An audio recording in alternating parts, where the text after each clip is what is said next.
সন্তানটাকে বন্যার পানিতে ভেসে দিয়েছেন। কার নারী ছেঁড়া ধনগ গাবলার ভিতরে সন্তানটাকে তুলে ভাসাইয়া দিয়েছেন, বাক্সের ভিতরে তুলে সন্তানকে ভাসাইয়া দিয়েছেন। ছোট্ট বাচ্চা বন্যার পানিতে ভাসতেছে। আজকে ফেনী লক্ষ্মীপুরে কেউ তার দুঃখিনী মাকে, আরে আমি একটা ভিডিওতে দেখলাম 3 ভাই মিলে দুঃখিনী মাকে কোলে তুলে নিয়ে বন্যার পানিতে ভাসতেছে। কান্না করতে ভয় লাগে, যদি আরেক ফোঁটা পানি বেড়ে যায় এই ভয়ে কান্না পর্যন্ত করতে পারতেছে না, অসহায়ের মতো তাকায় আছে। ছোট্ট বাচ্চাগুলো খড়কুটোর উপরে ভেসে দিয়েছে, বাক্সের উপরে ভেসে দিয়েছে। ছোট্ট বাচ্চাকে গাবলার ভিতরে উঠাইয়া ছোট্ট বাচ্চার শরীরে মা কাপড় মোড়াইয়া দিয়া সন্তানটাকে বন্যার পানিতে ভেসে দিয়েছেন। কার নারী ছেঁড়া ধনগ গাবলার ভিতরে সন্তানটাকে তুলে ভাসাইয়া দিয়েছেন, বাক্সের ভিতরে তুলে সন্তানকে ভাসাইয়া দিয়েছেন। ছোট্ট বাচ্চা বন্যার পানিতে ভাসতেছে। আজকে ফেনী লক্ষ্মীপুরে আমরা যে অবস্থা দেখতে পেলাম, আরে আমরা নিউজের মাধ্যমে যত সংবাদ পাইতেছি, চ্যানেলের মাধ্যমে যে নিউজগুলো প্রচার করা হচ্ছে, তাকায় দেখি ফেনী, নোয়াখালী, লক্ষ্মীপুর, কুমিল্লা, চাঁদপুর সহ ওই অঞ্চলের মানুষগুলো বন্যার পানিতে হাহাজারি কান্নাকাটি করতেছে। বন্যার পানিতে মানুষ ভেসে যাচ্ছে, নারী পুরুষ ভেসে যাচ্ছে, ঘর বাড়িগুলো ভেসে যাচ্ছে, গরু ভেসে যাচ্ছে, মহিষ ভেসে যাচ্ছে, ছাগলগুলো ভেসে যাচ্ছে, খামারের মুরগিগুলো ভেসে যাচ্ছে, ঘরের মাছগুলো ভেসে যাচ্ছে। যা ছিল খামারে, গরু ছাগল পশু প্রাণী কোনো কিছু নাই, সব ভেসে যাচ্ছে। তাদের স্বপ্নগুলো এইভাবে ভেসে যাচ্ছে, আহাজারি করতেছেন, কান্নাকাটি করতেছেন। কেউ বা টিনের ওপরে আশ্রয় নিয়েছে, টিনের ওপরে আশ্রয় নিয়েছে বেঁচে থাকার জন্য। ওই এলাকার মসজিদগুলোতে তারা আশ্রয় নিয়েছে। নিচতলায় বসার কোনো জায়গা নাই, দাঁড়ানোর কোনো জায়গা নাই। 2-3 তালা বাড়ি পর্যন্ত পানির ভিতরে ডুবে গেছে। মানুষগুলোর কষ্ট দেখে বুকটা ফেটে যাচ্ছে। এ আকস্মিক বন্যা, এটা প্রাকৃতিক বন্যা নয়। টেলিভিশনে নিউজ প্রচার করা হচ্ছে, উজান থেকে সুন্দরভাবে তারা ভারতের নাম পর্যন্ত মুখে নিতে চায় না। তারা বলতেছে উজান থেকে ভেসে আসতেছে পানি, পানি বেড়ে যাওয়ার কারণে, উজানের ফলের কারণে পানি বৃদ্ধি পাইছে। টেলিভিশন মিডিয়াতে অনেক জায়গায় ভারতের নাম পর্যন্ত বলতে চায় না। এক শ্রেণীর ভারতের দালাল বাংলাদেশে আছে না নাই? প্রথম আলো নিউজ করেছেন কয়েকদিনের টানা ভারী বর্ষণে বৃষ্টি এবং উজান থেকে নেমে আসা পাহাড়ি ঢলে বিভিন্ন অংশে পানি বেড়ে গেছে, বিভিন্ন অংশে বন্যা দেখা দিয়েছে। এরা ইন্ডিয়াও বলতে চায় না, ভারতে বলতে চায় না। ইন্ডিয়া ভারত এদের আর একটা নাম আছে উজান, এটা ওরা বোঝে কিন্তু আমরা বুঝি না। কথা কি বুঝতে পারছেন? বিভিন্ন মিডিয়াতে এরা কত বড় সাংবাদিকতার নামে এই দেশের মানুষের সাথে কতটা প্রতারণা করতে পারে। কথায় আছে না, কারো কারো কাছে ইন্ডিয়া বলতে চায় না, কথা আছে ভাসুরের নাম নাকি মুখে আনা যায় না, স্বামীর নাকি নাম ধরে রাখা যায় না।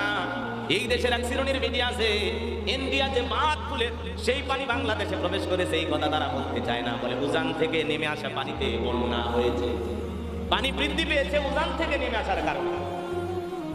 কথা কি বুঝতে পারছেন? এরা ইন্ডিয়া ভারত বাঁধ খুলে দিয়েছে, ত্রিপুরার বাঁধ খুলে দেওয়ার কারণে বাংলাদেশে ফেনী, নোয়াখালী, চাঁদপুর, লক্ষ্মীপুরে আকস্মিক বন্যা দেখা দিয়েছে। এটা তারা স্পষ্ট করে বলতে চায় না, কারণ এক শ্রেণীর মিডিয়া লক্ষ লক্ষ মানুষ এখনো ভারতের দালালি করতেছে। কথা বলে ঠিক এরা, ওরা বলতেছে বাঁধ যদি না খুলে দিত আরো ভয়ঙ্কর বন্যা বাংলাদেশে দেখা দিত। আমরা শুনেছি ভারতের ত্রিপুরা অঞ্চলে বন্যার পানি অনেক বৃদ্ধি পেয়েছে, অনেক বৃদ্ধি পেয়েছে।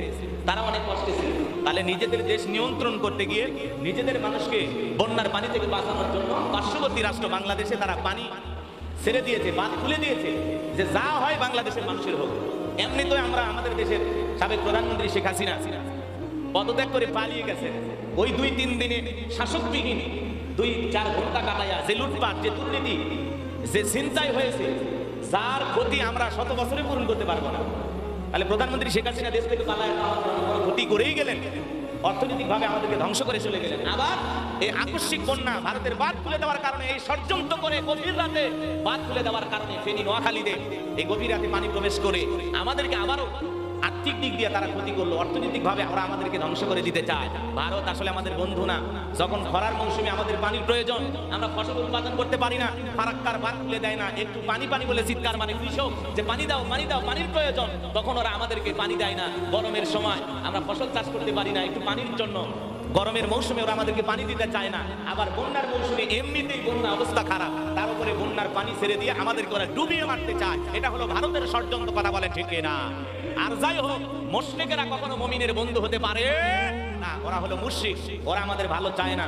ওরা মুখে মুখে বলে আমরা তোমাদের বন্ধু, ওরা আসলে বন্ধু না, ওরা বন্ধুরূপী শত্রু। কথা বলেন ঠিক কিনা? আর ভারত যদি কারো বন্ধু হয় তার শত্রুর প্রয়োজন হয় না। এই অবস্থায় ওরা কেন বাঁধ খুলে দিল? আর যদি বাঁধই খুলে যায় তাহলে সতর্ক বার্তা কেন দিল না? অগ্রিম মেসেজ কেন বাংলাদেশে পাঠাইলো না যে আমরা যে কোনো মুহূর্তে ত্রিপুরার বাঁধটা খুলে দিতে পারি, 5 ঘন্টা পরে আমরা বাঁধ খুলে দেবো, আপনারা নিরাপদ স্থানে চলে যান, বাড়ি ঘর ছেড়ে প্রয়োজনীয় জিনিসপত্র তারা নিয়ে যেতে পারতো।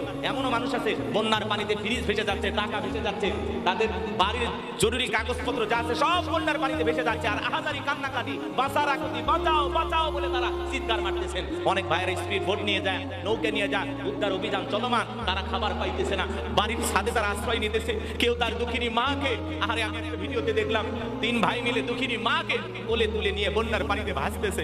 মাকে কত ভালোবাসে সন্তান, মা বৃদ্ধ মা চলতে পারে না, মা এরকম বন্যা দেখে নাই। ওই এলাকার মানুষ বলতেছে আমরা এরকম বন্যা জীবনে কোনোদিন দেখি নাই, কখনো দেখি নাই।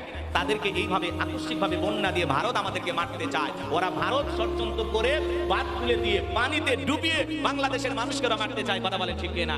ভারত যখন পানি ছেড়ে দেয় তখন কি ভারতের মনে হয় না এটা মুসলমানের বাড়িতে যাবে না হিন্দুর বাড়িতে যাবে? খুব তো দরদ দেখাইলেন কয়েকদিন আগে যে মন্দিরে যেন হামলা না হয়। ভারতের দালাল মিডিয়া প্রচার করলো যে ওই দেশে সংখ্যালঘুদের উপরে নির্যাতন হচ্ছে, অমুসলিমেরা ভালো নেই।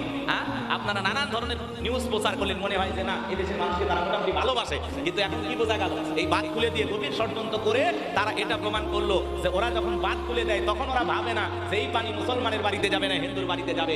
কয়েক লক্ষ হিন্দু পরিবার তারা ঘর ছাড়া বাড়ি ছাড়া, তাদের বাড়ি বসত বাড়ি যা ছিল সব ভেসে চলে গেছে। কথা বলে ঠিক কিনা? এই যে ভারত বড় বড় কথা বলে, গাভী তো ওদের মা, হ্যাঁ দেবতার মতো পূজা করে, গাভীকে ওরা মহব্বত করে, সেই গাভী মা সেটাও বন্যার পানিতে ভাসতেছে। মায়ের কথা ওরা ভাবলো না। কথা বলে ঠিক কিনা?